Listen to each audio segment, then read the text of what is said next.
आज हमारे साथ शरद यादव की पार्टी लोकतांत्रिक जनता दल के प्रदेश महासचिव और शरद यादव के खासम खास राजेंद्र यादव हमारे साथ मौजूद हैं। फिलहाल बिहार में महागठबंधन की क्या कुछ स्थिति है, शरद यादव की महागठबंधन में क्या कुछ भूमिका होगी और इस बार विधानसभा के चुनाव में महागठबंधन की क्या रणनीति होगी, इन तमाम चीजों पर उनसे आज बातचीत करेंगे। सबसे पहले बहुत बहुत स्वागत है सर आपका न्यूज़ फॉर नेशन। धन्यवाद।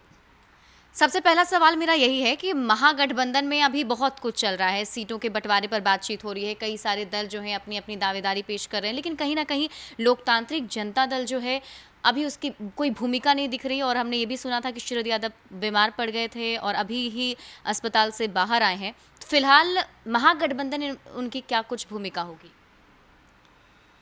देखिए, शरद यादव जी महागठबंधन के सूत्रधार हैं। जब जब लोकतंत्र खतरे में पड़ा, जब जब सेकुलरिज्म खतरे में आया, तब तब शरद जी ने कुर्सी का, पद का प्रवाह नहीं किए बिना देश के जनता के साथ, बिहार के 11 करोड़ लोगों के साथ खड़े रहे। रही बात गठबंधन की, तो अभी शरद यादव जी का स्वास्थ्य खराब था, अभी ठीक ठाक हुए हैं, अस्पताल से बाहर होने वाले हैं आजकल में। और बहुत जल्द ही जो महागठबंधन में जो उठापटक चल रहा है वो सब बंद हो जाएगा। महागठबंधन एक बड़ा परिवार है और आपको जानकारी है कि 2015 में भी शरद यादव के ही पहल पर महागठबंधन बना था। और आज भी जो महागठबंधन का स्वरूप है, जो अभी तक फाइनल नहीं हुआ है, हमें पूरी विश्वास है कि जल्द शरद जी स्वास्थ्य लाभ ले लेंगे। ठीक होने के बाद महागठबंधन का जो स्वरूप है वो आईने की तरह सामने आ जाएगा। बिल्कुल, मतलब जिस तरीके से हमने भी देखा था कि एक समाजवादी नेता हैं शरद यादव और लगातार जनता के मुद्दों को उठाते हैं और महागठबंधन को भी एक सूत्र में करने का काम उन्होंने किया। फिलहाल महागठबंधन की जो स्थिति है, आपको क्या लगता है इस बार बिहार विधानसभा चुनाव में कितना मजबूत है महागठबंधन? देखिए, महागठबंधन बिल्कुल मजबूत है।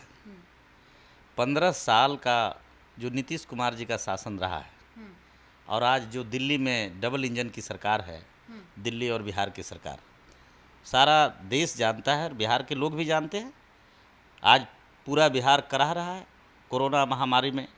दवा के बिना लोग तड़प रहे हैं, इलाज के बिना तड़प रहे हैं। आज अगर कोरोना को छोड़ दें तो दूसरी बीमारी जिनको हो जा रहा है उसका भी अस्पतालों में इलाज नहीं हो रहा है। बिहार की जनता त्राही त्राही कर रही है। आज वैसी परिस्थिति में पूरे बिहार के 11 करोड़ जनता बदलाव के मूड में है और नीतीश जी को इनको सज़ा मिलेगा, सत्ता से बाहर होगा और महागठबंधन की ही 2020 में सरकार बनेगी। पिछली बार भी आपने अरवल जिला के कुर्था विधानसभा से चुनाव लड़ा था, इस बार वहां पर क्या कुछ तैयारी आपकी? क्या इस बार भी चुनाव में जाने वाले हैं और अगर जाने वाले हैं तो क्या मुद्दे होंगे, क्या रणनीति होगी? पिछले बार 2015 में हम त्रिकोणीय लड़ाई लड़े थे और आज भी 5 साल जनता के बीच मैं काम किया हूँ, सेवा किया हूँ और पूरी मजबूती के साथ मैं चुनाव मैदान में जाऊंगा। और जो खासकर जो कुर्था पर बात आपने उठाया है, जो कुर्था का जो विधायक बने हैं, 10 साल लगातार वहाँ का एमएलए रहे हैं और जो कुर्था की स्थिति है किससे छिपा हुआ नहीं है। जगदेव बाबू का कुर्था में सपना था, मछली भात खिलाएंगे, पुनपुन बांध बंधाएंगे, मछली भात खिलाएंगे। 10 साल विधायक रहने के बाद भी पुनपुन का पानी अरवल जिला में कुर्था के लोगों को, कुर्था के किसानों को नसीब नहीं हुआ। और बड़ी दुर्भाग्य की बात है कि डैम भी बना तो डैम का पानी जिस तरह से नीतीश जी पलटी मारे और महागठबंधन की सरकार को गिरा करके मोहन भागवत के गोद में जाकर बैठ गए, एनडीए के साथ चले गए, उसी तरह से पानी कुर्था का है, सपना कुर्था का है, जहाँ अरवल जिला का है, औरंगाबाद जिला का है, लेकिन वहाँ भी पलटी मार रहे हैं। वहाँ का पानी भी हाईजैक करके नालंदा ले जाने वाले हैं। ये तो विधायक की बड़ी विफलता है। और आज भी मैं कहता हूँ कि 10 साल के रीजन में हमारे कुर्था के अंदर एक भी कोई काम नहीं हुआ, एक भी विकास का काम नहीं हुआ। आज वो बोलते हैं कि पुल की बात करते हैं। पुल जो बना है पूरे बिहार में, पूरे देश में पुल बना है। आज कोई वहाँ पुलिया बाबा नहीं है। अगर कोई पुलिया बाबा की बात करता है, सर्टिफिकेट लेना चाहता है, तो आज देख लीजिए, आप बगल के औरंगाबाद का जिला अरवल के बाद लगता है, आपको पटना जिला लगता है, हमारे जिला से ज़्यादा पुल पटना जिला में, औरंगाबाद जिला में बना है, पुनपुन और सोन नहर में। इसलिए हमारे क्षेत्र में कोई विकास नहीं हुआ, कोई योजना नहीं बनी।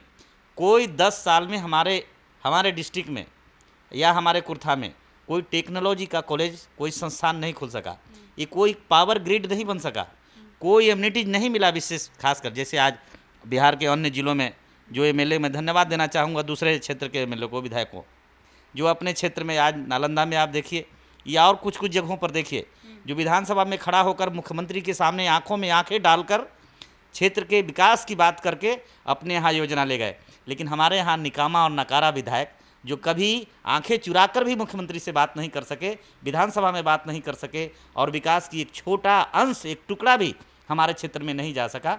इस बात को हम मजबूती से उठा रहे हैं और उठाएंगे। और आपको जानकारी दे दूं, उतना ही नहीं है, देश का मैं पहली बन गया भारत में।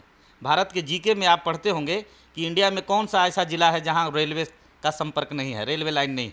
मेरा जिला अकेला जिला है जहां रेलवे नहीं है। और मैं जानकारी दे दूं, जिसके लिए कोई जनप्रतिनिधि अभी तक कोई खड़ा नहीं हुआ इस कलंक को धोने के लिए, जीके के पहली को मिटाने के लिए। लेकिन मैंने अपने नेतृत्व में 6 दिन औरंगाबाद से लेकर बिहटा तक रेल लाइन के, जिसका शिलान्यास लालू जी ने किया था, जो ठंडे बस्ते में सरकार ने डाल दिया, 6 दिन पदयात्रा करके पहुंचा और पदयात्रा करके सत्याग्रह किया। सत्याग्रह के बाद भी सरकार नहीं मानी तो लगभग 25,000 लोगों का आज भी फुटेज है और आंकड़ा है। इंडिया में तो बहुत आंदोलन हुआ वाला अलग बात है, लेकिन आज जो ये हर्ट है, मेन लाइन है, पटना से लेकर दिल्ली, पटना से मुंबई का यही मेन लाइन है, बंगाल की खाड़ी से लेकर महासागर तक का। 8.5 घंटा रेल को हमने रोका। और जहाँ 1 करोड़ रुपया भी प्रत्येक वर्ष बजट में नहीं आता था, आज 20 से 25 करोड़ रुपया वहाँ आने लगा। और आज भी मैं कहता हूँ, अगर सरकार ये बदल गया तो ये सरकार करती है तो ठीक है, नहीं तो हम बिल्कुल आंदोलन करके, लड़ाई लड़ करके हम इस कलंक को धोने का काम करेंगे। इस मुद्दा को लेकर हम कुर्था में जाएंगे। हमने सुना है कि आपने एक बड़ा सा आंदोलन भी किया था और उस दरमियान कई सारे चार्जेस आप पर लगाए गए थे, फिर आपको जेल में भी डाला गया था। वो पूरा वाकया आखिर क्या था? जी, वाकया ये है कि नीतीश कुमार जी ने एक नया कानून बनाया बिहार में। वो 353 कोई नया कानून नहीं है, लेकिन वो इम्प्लीमेंट कराए। जब कोई सामाजिक कार्यकर्ता, पॉलिटिकल पार्टी के कार्यकर्ता जब अपनी मांग को लेकर के आंदोलन करता है, जब कोई जनता उग्र हो जाती है, सरकार जब गलत दिशा में काम करती है, तो विरोध करने पर 353 का धारा लगा देती है।